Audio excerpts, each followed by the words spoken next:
El día de hoy les traemos la historia del trágico desenlace que tuvo el tumbe de $7 millones a un narco asociado al jefe de Caguas, al Bichote Negri. Aquí narramos la cadena de eventos y sucesos que acontecieron y que terminaron con la que se llamó la masacre de Calley.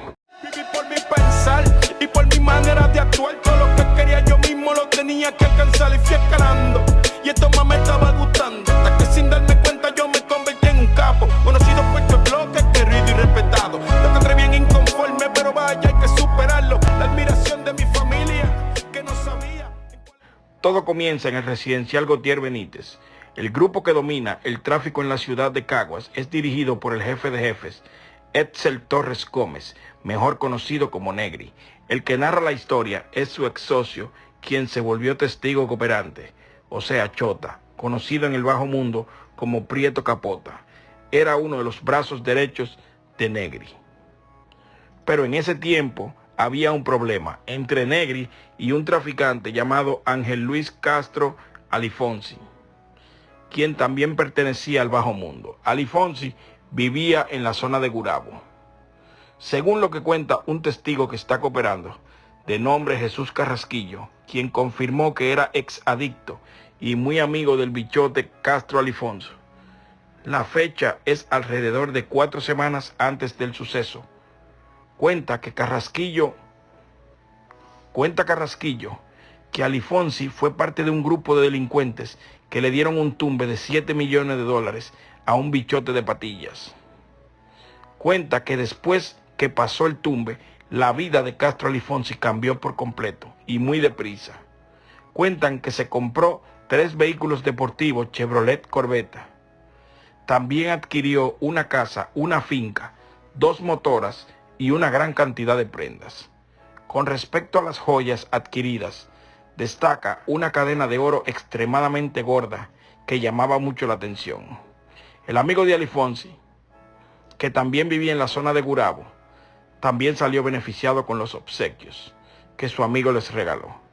Comenta que en una ocasión se lo llevó desde el miércoles hasta el lunes para un hotel 5 estrellas de Ponce y que Castro Alifonsi no dejó que él pagara nada, él lo cubrió todo. Lo que ellos no sabían era que los $7 millones tumbados al bichote de patillas eran en realidad del jefe de jefes, Negri, y de la manera que Alifonso andaba derrochando el dinero a los pocos días de haberse consumado el robo, puso a Negri a desconfiar y llegó a la conclusión de que había sido Alifonso, ya dando el tumbe, y se reunió con su banda para planificar la venganza.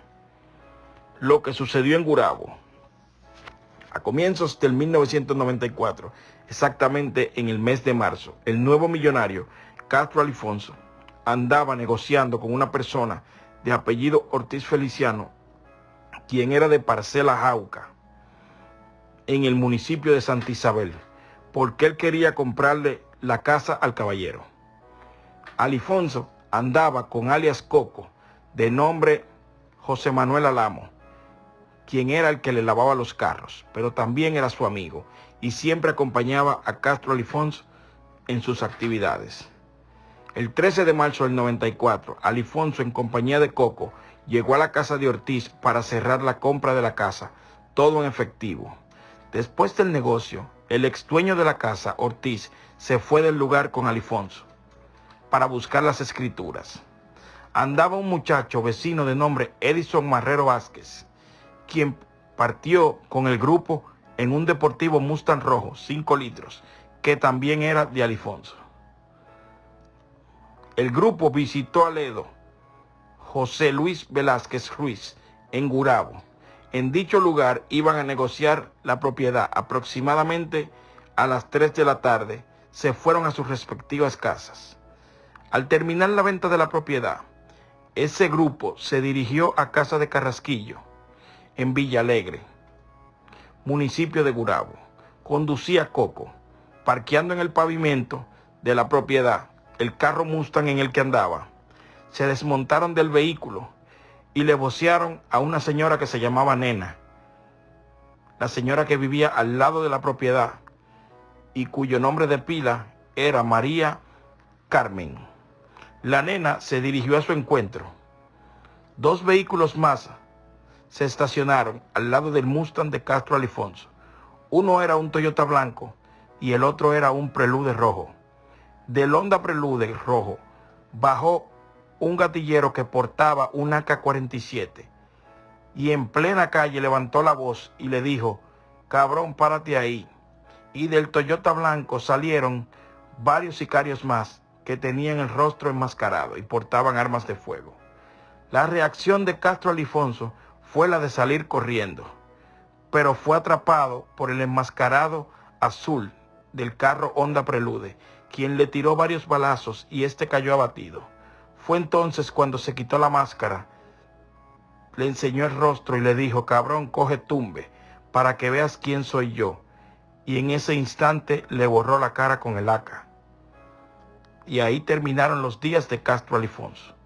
Mientras que los atacantes, por la fuerza, secuestraron a los que iban en el carro de Castro Alifonso y los montaron en el Honda Prelude rojo, le dieron golpes, bofetadas, jalones de pelo y los amenazaban con asesinarlos si no se subían al carro. En ese secuestro se encontraba la nena, quien estaba atemorizada ante lo sucedido, pero los atacantes le aseguraron que a ella no la matarían. Todos los vehículos salieron de la escena del crimen, con las víctimas secuestradas. Quien atacó a Castro Alifonso olvidó la máscara azul en el suelo. Al despejarse aquel escenario de sus agresores rápidamente, después de ver que ya no había nadie que amenazara su seguridad, Carrasquillo abrió la puerta de su casa y salió con un pañuelo negro y tapó el rostro desfigurado de Castro Alifonso. Carrasquillo, quien vio todo lo sucedido desde una ventana de su casa. Además, otros testigos fueron la vecina llamada La Nena y otro vecino llamado Juan González, que le decían el luchador. Todos vivían en los alrededores de la casa donde sucedió el hecho. Otro testigo ocular fue José Hernández, quien era policía. Este observó todo desde su casa, subiéndose por unas escaleras que estaban en construcción. Este agente policial fue testigo además de los disparos, de los golpes que le fueron propinados a los vecinos que se llevaron a la fuerza. Se supo que la nena, después de ser liberada, dejó el país al otro día. En un juicio realizado, Juan Concepción González fungió como testigo ocular, pero luego se metió en miedo y se echó para atrás.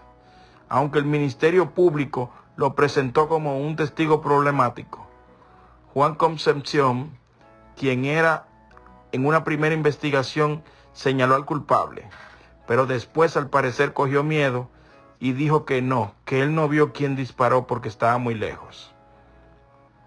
Los hechos de Cagua. Luis Colón Méndez, supuestamente, cuando ocurrieron los conflictos en Cagua, ya traficaba polvo blanco para la ganga que era asociada a la ganga de Negri, conocido mejor como Cano Newton. Ese día que ocurrieron los hechos, Cano Newton estaba haciendo negocios en el edificio 45 residencial Gautier Benítez. Estos colindaban con los edificios 5 y 46. Cano Newton entraba cuando quería, pues una simple cadena era la seguridad, y este entraba sin pedir permiso. Cano Newton se acerca al residencial a primera hora del día en su Oldsmobile color vino de 2 puertas. A su lado había un carro que le habían desvalijado. Más atrás se apareció Negri en un vehículo deportivo color crema. Inmediatamente salió del vehículo y fue a conversar con Héctor Ayala Adorno, perteneciente a la ganga, quien era apodado como Cano Canry, el cual desmontó de su vehículo 2 armas AK-47, uniéndose al grupo otro miembro conocido como Tony, quien anunció lo que se avecinaba, para que todas las personas que vivían en los apartamentos rápidamente se encerraran. Allí, además, hacía acto de presencia Ángel Luis Coto, alias Peseta, Ángel Rodríguez Rivera, alias Chungo, Luis Rivera Newton, alias Luis el Mono, Eli el Sapo y Cheo el Gallero. todos pertenecientes a la banda de Negri. Un momento después, algunos de ellos se marcharon. Solo permaneció en el negocio Cano Newton, quien se quedó vendiendo polvo blanco. Un testigo ocular del hecho fue un tal William, quien tenía cargos policiales por porte de armas, y su esposa. Estos residían en el edificio 46. Además, ese día en el residencial estaba una señora que era confidente de la policía, la cual se llamaba Nilda. Esta estaba allá saldando una deuda económica que le debía a una persona, la cual no encontró a esa persona que le debía en el edificio que estaba residiendo y la encontró en el edificio 43. Y la señora Matilda, a quien ella le tenía que hacer un pago, le comentó que algo grande iba a pasar en ese edificio, que saliera rápidamente.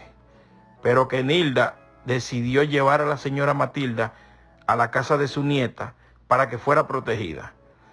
Además, protegieron a las niñas ocultándolas en una habitación. Sin embargo, Nilda Díaz observó lo ocurrido por un huequito de la ventana. Al lugar se presentaron 3 vehículos. Colón Méndez entró como Pedro por su casa, quitó la cadena de seguridad y pasó al residencial. Allí estaban Chungo, Luis el Mono y Cano Canry. Se unieron más miembros de la ganga, incluyendo a Negri, Luis Rosado Jiménez, alias Hulk, Eddie López Colón, alias Fish, Aluminio y Ricky el Gringuito, entre otros. Un total de 20 gangueros armados. Los vecinos que observaban lo sucedido desde sus apartamentos por las rejas que dejaban en la ventana, vieron cómo 3 individuos fueron desmontados de un carro Prelude rojo. Describen a uno de ellos de color blanco y de estatura baja, con el pelo pintado de castaño y un poco gordito, el cual lo sacaron del baúl entre Cano Newton y Cano Canry. Los mismos describen a la segunda víctima un poco más alta, de tez morena. Su pelo era crespo, en forma de afro, y este era más delgado. Este era golpeado a puñetazos por Chungo, además de patadas, palos y golpes con las armas, deformando el rostro de sus víctimas. De acuerdo a los vecinos, Negri les reclamaba que buscaran el dinero y que si no aparecía, los quemarían vivos en ese mismo momento, y ordenó que le trajeran un galón de gasolina, siendo buscado por sus asociados Tony y Richie el Gringuito. Con la gasolina se la dieron a beber a sus víctimas. Al caer la tarde, apareció uno de los clientes de Negri, llamado Edgar Piñero, pero a este Negri le dio una bolsa de cocaína y $200. Mientras Edgar Piñero estuvo con Negri, se percató que 3 personas ensangrentadas se encontraban en un vehículo. Allí mismo observó un alicate que usaron para arrancarle las uñas a sus víctimas. A pesar de todo lo ocurrido, aún seguían con vida. Negri le ofreció $3,000 para que se deshiciera de las víctimas, pero este se negó. En la nochecita, todos los miembros de la ganga, luego que se deshicieron de los cuerpos, volvieron al residencial. Allí se mostraban lo que le habían quitado a las víctimas, entre ellos una cadena grande de San Lázaro. El carro Honda Prelude lo hicieron cenizas por Calley, con sus 3 víctimas incluidas. Esto fue lo que reportó la prensa local. La policía protegió a los testigos para que pudieran declarar en el juicio los hechos de Calley. El señor Misael Rivera Flores vivía en la Culebra de Calley y observó un vehículo Honda Prelude rojo que viajaba por la carretera 736. Este declaró que el conductor iba vestido con un poloché color blanco.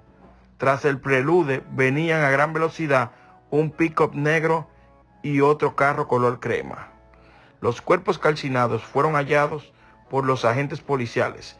Los mismos tenían evidencia física de lo sucedido. A los cuerpos les realizaron la autopsia. Se declaró que el fallecimiento de Edison Marrero, como no tenía órganos debido a las quemaduras, apenas un pulmón, tenía muchas fracturas en la cabeza y en el estudio toxicológico habían consumido cocaína en sus diferentes versiones. Se declaró que el fallecimiento de José Manuel Díaz, alias Coco, fue por un trauma cráneocerebral, calcinamiento y daba positivo a cocaína y alcohol. Se declaró que el fallecimiento de Carlos Ortiz Feliciano fue un trauma cráneocerebral, amputaciones de sus miembros por causa del fuego, y este sí tenía sus órganos. Además, se le practicó una autopsia a Castro Alifonso, quien se declaró de que su fallecimiento se debió a las 9 balas que le atravesaron sus órganos. Durante el velorio de Castro Alifonso, le fue obsequiada una corona con un mensaje que citaba lo siguiente: recuerdos de 5 litros. Pero el mensaje fue quitado antes de ponerlo en el velorio. El juicio contra el apelante fueron acusados 10 personas por los homicidios y atrocidades ocurridas aquel día, entre los que se encontraban el Negri, Cano Newton, Cano Canry, Peseta, Hulk, Luis el Mono, Fish, Chungo y Tony.